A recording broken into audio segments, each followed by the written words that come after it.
epic conclusion of our discussion on the Marvel Cinematic Universe. Yeah. We finally made it to the end. We started this series, God, what was it, like 6 months ago, 8 months ago? We're going to finish it today, just with the last four of Phase 3. Yeah. And Phase 4 starts as where we're kind of half in, half out. Probably going forward, we'll review certain movies that we see. We won't do a whole thing on it. But this is where we followed it for 10 years, watched every film. Yes. And now we're going to go through the last four. Despite all the controversy regarding, Iron Man 3 and the Mandarin, this has got to be probably, I think these set of four films, or two in particular, some of the most controversial in dividing the fan base on. Possibly, yeah. And we'll get into that. Yeah. And let's go right into it. Okay. We stopped at Black Panther. Yes. We are going right into Infinity Wars. Yeah. And this was, to me, 10 years of waiting. Yes. 20 plus movies. I was ready for this. You had told me stuff about this. And Infinity Wars to me was, as far as the movie, I'm not talking about true to the sources and all that. Right. The movie itself was everything I wanted to be and more. Yeah, I agree with that. It was great. Yeah. It just, it delivered everywhere. I was shocked where it ended us. Yes. I was very shocked. And it really had a lot of question marks to me where Endgame was going to go. So and we'll get to Endgame here when we get there, but it really shocked me where it ended. I was very satisfied with it. I remember sitting in the theater, and I was like, a friend of mine turned to me and said, nearly had tears in his eyes. He said, "How can it end this way?" And I'm like, "This is great." I knew it was going to go this way, but I just didn't know it was going to be like, boom, done, that's it. I thought it was going to go like, he's going to get like 2, 3, even 4 stones, and it's going to end, right. And then we're going to pick up and end from there. Right. I had no idea. And things that I loved about it, I love that, Thor continues his power as a dominant, thing. Of course, you got Tony Stark who's doing his thing. Spider-Man's there, Doctor Strange. I love the interaction between Doctor Strange and Iron Man. Yes. Tony Stark. Yeah. Because I am a big Benedict Cumberbatch fan. Yeah. And he held his own to the Godfather of Marvel. It was great to see those two finally, and it's almost like Banner and Stark. Yes. But these guys are at odds. You got to say he set the tone right away. Where he's like, "What is your job besides fairy dust and all that?" And he's like, "Protecting the reality, douchebag." So you knew right then that they were going to be at odds. Yep. Things that I didn't like, and the reason why, because when it carries over to Endgame, I know we'll get there. I didn't like the conflict between Hulk and Bruce Banner, because I'm a big guy that if you're going to do something like that, we need a payoff. Right. So when I first saw it, I thought it was funny. I said, okay, great.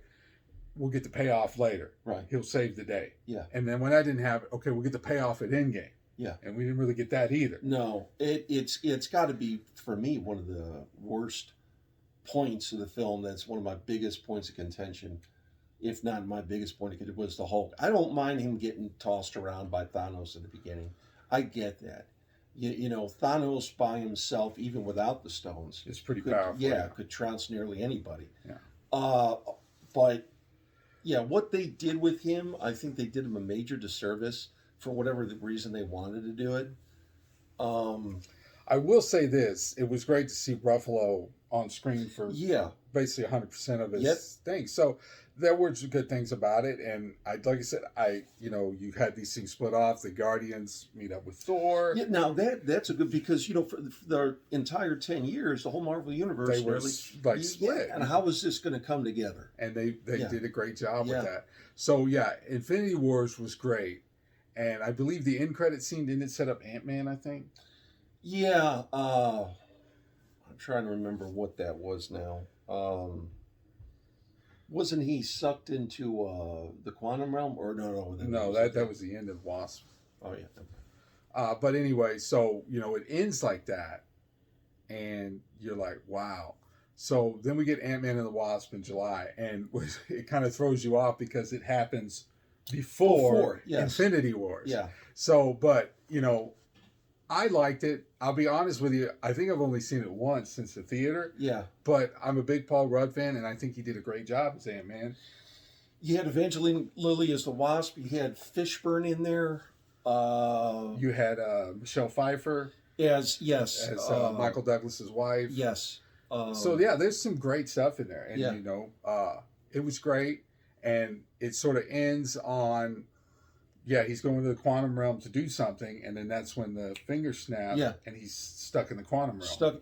And you know, people might dismiss Ant-Man and Paul Rudd, you know, as I don't know what you would call it, almost like a, you know, like a smaller pillar of the Marvel universe. You know what? The quantum realm, man, that's what the entire next phase is going to be about. That's some serious stuff. So really, and that's really centered around Endgame. Yeah. So I mean, his presence, his films set that up. Yeah, I loved it. You know, and like I said, when we talked about Ant-Man in the chronological Marvel Cinematic User order, I mean, that's a lot of pressure. You know, you got this machine that's rolling. Yes. And you're going to take this side kind of thing with Ant-Man. Yeah. It could go horribly wrong. Right. And he pulled it off. And then I think he deserved a sequel, and I think it did really well. Yeah. Yeah. So that sets us up to the next one, which is Captain Marvel. And now I remember how that ended in Infinity War. Right. Yeah. The Snapseed pages. And I didn't care for that either, because I'm like, he's had her in his back pocket this whole time, and now you want to text her? You didn't want to text her with Ultron or anybody? Right. Captain Marvel, and this is with all due respect to anything and everything, I just don't agree with the character showing up and then all of a sudden she's the most powerful being in the cinematic universe. Yeah. That's just my beef, because you already got great powerful heroes, Thor, right. Obviously the Hulk, which they chastised down to almost nothing. Yes. But and it was a good movie. I enjoyed the movie, and it's part of the timeline. I get all that. I just didn't agree with making her the most powerful hero. Yeah, the introduction, you get the Skrulls in there. Yeah. You know, and the Kree and all that, and it's going to set up things down the road. So that's great. We get to see Sam Jackson, which is always a pleasure. Oh, yeah. That really made it for me. A young Sam Jackson without the eye patch. Without the eye patch. And the whole thing was his damn cat scratched him. Yeah. Really? Come on. Yeah, I was hoping for a bit more than that. Yeah. Phil Coulson shows up back again. up, yeah. But I definitely agree with you. Now, for whatever reason they did that, it just doesn't, to me, it just doesn't make sense. No. I mean, I just don't see it. I don't understand it when you already have these characters established. Yeah. They all get kind of kicked down. Yeah. And that's going to lead us into the last one we're going to discuss in this series of videos is Endgame. Yes. I love this movie a lot. Maybe not quite as much as Infinity War, but I really, really love this movie because I love how it ended, and then we'll get into all that. But there are things about it that, especially after watching it a few more times since then, like I said, like the Hulk, we get no payoff. Now he's Dr. Hulk, which I know you told me is part of the comic books. I just don't like that they stripped him down, and I don't think you see him throw one punch in the final battle. They made him into the Professor Hulk, which is a natural progression. Happened in the comics. But you're hoping that there's going to be something more to it. Yeah. Now, I've heard some rumors. I'm not going to bring them up right now, but I've heard some rumors.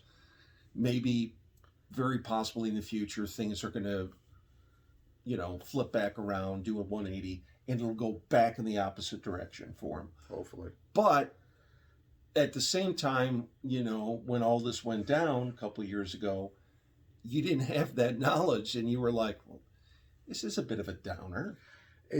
At the time, it didn't bother me because, again, I was hoping for some sort of payoff. At least see him in the mix, you know what I mean? And I thought it was great. He's the guy that's got to do the job. It had to be me. It has to be him. Yeah. But he's a guy that has healing powers. How does he not heal from that? Yeah, that's the thing. Now, the brothers that directed it? All the Russos. The Russos said that it was so damaging that he can't. And I'm like, well, no, if you have healing powers, you can. I mean, the Wolverine has been beaten to a pulp so many times. Yes.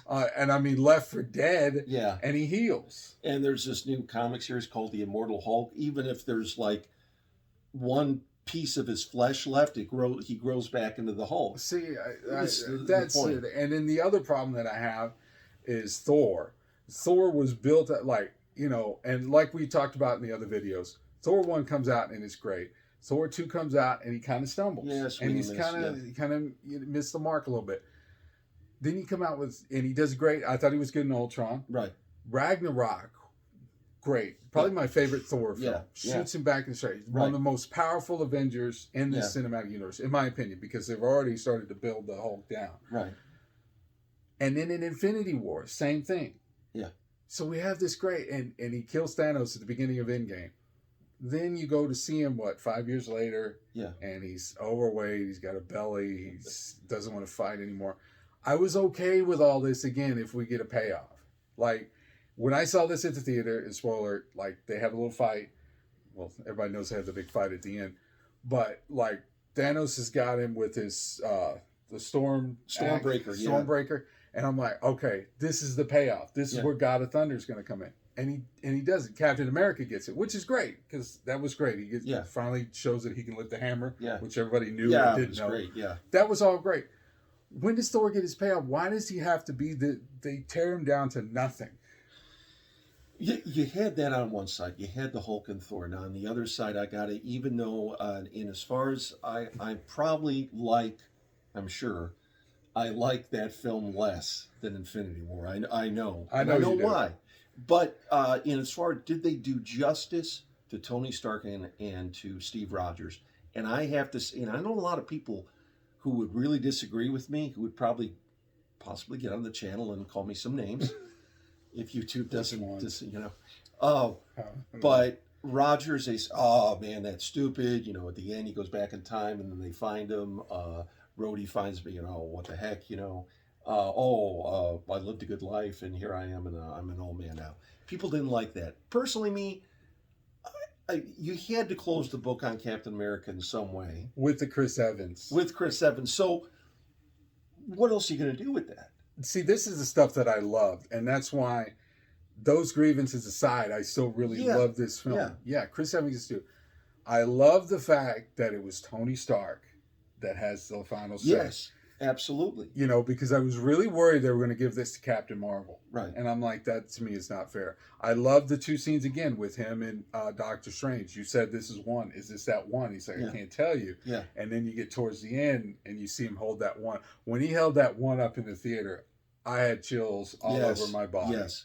And then, of course, he has the stones. Right. And it's funny to me, and you can watch reactions of this online when he is stones and he's like, I'm Iron Man. Everybody's cheering. Well, as soon as he stabbed his finger, I'm like, why are you cheering? He's dead. He's dead. It did that to the Hulk, yeah, he's a normal man. He's going to be dead. Everybody was cheering, and then when they saw him again, everybody goes, oh, no. I'm like, how did you not know that was coming?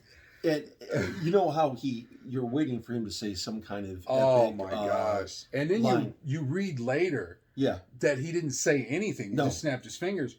And he was having lunch with the Russos, and they said, we really need you to say something there. And he was pretty adamant. He said, I can't go back there. I gave it everything I had. I can't. Yes. Well, they finally convinced him, and he said, okay, I'll do this. And he went back and did. That is the best line, the best, to me. Nobody else could do that, because like I said, if Captain Marvel gets it, it just, to me, it doesn't feel the same. Right. Because he says, I am Iron Man. Yeah. But after the snap, you're waiting for him to say something to Pepper Potts. I know. But I think, if I remember right, he was also, he was talking about an interview. I think he told the Russos, I think it was him, if not them or both. He said, I just took one of the most powerful items in the universe, and I'm a normal man. Yeah. And it crushed everything. How would for the sake of emotion and whatnot and narrative, you want to hear, oh, I love you. This goes back to really say that? That Dustin Hoffman and Rain Man, where they argued with him to look at Tom Cruise at the end of the movie, and he said he wouldn't do it. Yeah. And they finally just let him do it, which is, to me, is more powerful. It's true to the character. Right. Because if you have... how are you going to have enough energy to... Yeah, and again, she asked him Friday, and life function's critical. It's not he's gonna die, or he should be dead already. Right, exactly. I thought it was great. He looks at her, he smiles, and she's going to be okay, and he squeezes her hand the best that he can, and then... That's it. That's it. So that's the stuff that I loved. And then, of course, the scene where he's talking to the helmet, talking basically to his daughter. Yeah. Everything's going to be fine. And it's Yeah. like, oh. And then they put the star, and everybody's standing there paying their respects. Everybody. And then the kid shows up from Iron Man 3. At first, it didn't ring. I'm like, who the hell? I was like, is that kid from Iron Man 3? What is he doing here? Ross was there. Yeah. General Ross, man. General Ross, man. And then Samuel L. Jackson just kind of walks up. Yeah, man. dude. You got to have Samuel L. Jackson. Jackson started it by putting the Avengers. You got to have them bookended. He's got to end it. Yes. I love the whole respect from everybody, to the Guardians, to the Ant-Man crew, Winter Soldier, Falcon. Yeah. Everybody. Yeah. And, and that to me wrapped it up for me as far as being adamantly going to see every Marvel movie that came out. This Endgame was the Endgame for me. Now, again, we talked about doing reviews on certain movies, like we've seen Spider-Man, and there's some other movies that we talked about seeing. There's other movies we talked about that we probably will miss. Right. But, as you get older in life, we invested 10 years of our lives into this. Yes. It's time to kind of pass this to the side. But we wanted to do an epic series on this and discuss it from when this started to when it ended for us, which was at Endgame. Yeah. End of Phase 3. And Feige has actually, Kevin Feige came out and he said this a few years ago, and I didn't believe it. I was like, what are they can they get done? Now, now we're in 2021. And he said about 5 years ago, we have films lined up to 2029. And I can see that now. I see it, but I'm not going to see it. Right. No, I get what you... we picked one in every video we've done. I'm going to ask you to try to pick one out of the whole series. The whole series? The whole series. All right, here, I'll do you one better. Okay, no. Your favorite hero or villain out of this entire saga, the Infinity Saga, 1, 2, and 3. The two Infinity War movies. I'm talking about everything from Iron Man 1 or Hulk 1 or whatever you want to say, all the way to Endgame. Your favorite hero or villain out of it. The one, to me, that stayed closest to the arc for you. I mean, if they did Hulk right, we know Hulk would be your pick. But obviously that... Oh, okay. Yeah. I am a big RDJ fan. I love Iron Man, love Tony Stark. But there's something about the virtue... the purity of Captain America, what he stands for, the strength that just goes along with that, and it's gotta be Cap, man. If you didn't pick Cap, I would have picked Cap. Again, and Cap was such a distant runner out of that first set of films. Yes. Going to that first Avengers movie, Yeah. His scenes were cut from Avengers 1, and the way that he took over that role, and I mean, when you talk about from Winter Soldier on. Yo. Just taking over that role and being the leader. Yeah. Bar none. But you went with him. I got to go with the Godfather. Robert Downey Jr. as Tony Stark, Iron Man. Absolutely. If it wasn't for him, this would all been not. Because he could have walked away after Iron Man 3. You know what? I've done it. I'm done. And to me, it would have crumbled. You're going to have to recast Tony Stark? No, it never would have made it this far. It never would have made it 2-3 years. Oh, no. So... yeah. Okay, so we picked a hero. Pick your favorite villain. Well, this is what because I didn't know if you were going to go this route. I gotta say, to me, it's got to be. I'm racking my brain here. I'm thinking about all the other films and this and that, and I know some people would say Loki, right? But I gotta say, all credit to Josh Brolin as Thanos. This character. You might even rank him up there with Darth Vader, man. This guy, I mean, he brought the character to life. Yes. Yes, I know it's all CGI, but if you look at behind the scenes stuff, it was him interacting. Yeah. And the voice. And I know there's a lot of flack about how he looked and all this other stuff. But the way they wrote him, there are people, including, well, I don't know about myself, but there are people who actually, go to bat and say, you know what?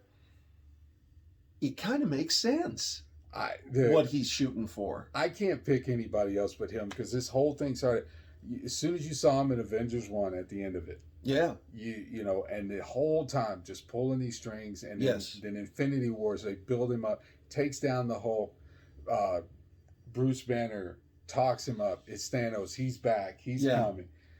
Yeah. His interaction with his daughter Gamora. Oh man. And the dream sequence. He goes, "What did it cost you?" Everything. Everything. So yeah. That's how you do a villain. But there you go. Yeah. That's the end of our saga as far as the Marvel Cinematic Universe discussion is. Like I said, we were going to do movie reviews from time to time on movies we've seen. Probably the next one would be Spider-Man 2 because we did see that. And there's a couple other ones I'm interested in seeing. But for the most part, this was where it ended. This is the end of the series for us. Right. The Infinity Saga. Thanks for watching. If you watched from part 1 to part 5, this is the end. Dun dun dun dun dun dun dun dun. I'm not very good at this. Dun dun dun.